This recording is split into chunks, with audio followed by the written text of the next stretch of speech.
Corsica, the island in the Mediterranean Sea. When you think of Corsica, you probably imagine the white sand beaches, warm sea with amazing turquoise color water and incredible views. But Corsica has got much more to offer than just a beautiful seaside. The island's landscape is extremely varied. The range of the mountains runs through its central area and the highest peak is over 2,700 meters above sea level.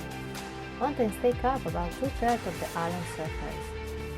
A lot of little villages hidden in the mountains, and in one of them, Santa Lucia di Mercurio, we rented a flat and then went to discover a different world, the real Corsica, with its winding roads and animals relaxing in the shadow in the middle of the road, or just walking along the road, curious of tourists.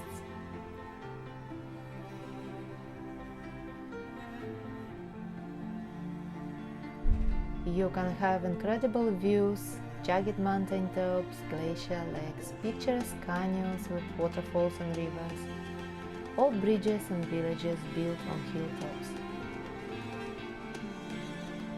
There are about 60 canyons and canyoning is very popular there, as well as hiking.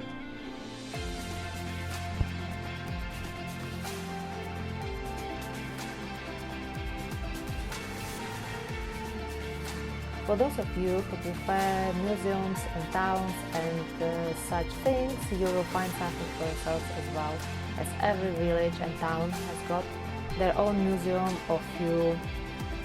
For instance, you can visit a museum of Napoleon Buonaparte in the house where he was born, and everyone must visit Bonifacio, a port town at the south of Corsica, built on stunning white cliffs.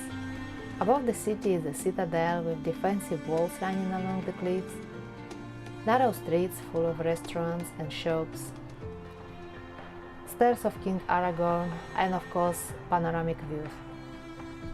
On a very clear day, you can even see Sardinia across the sea.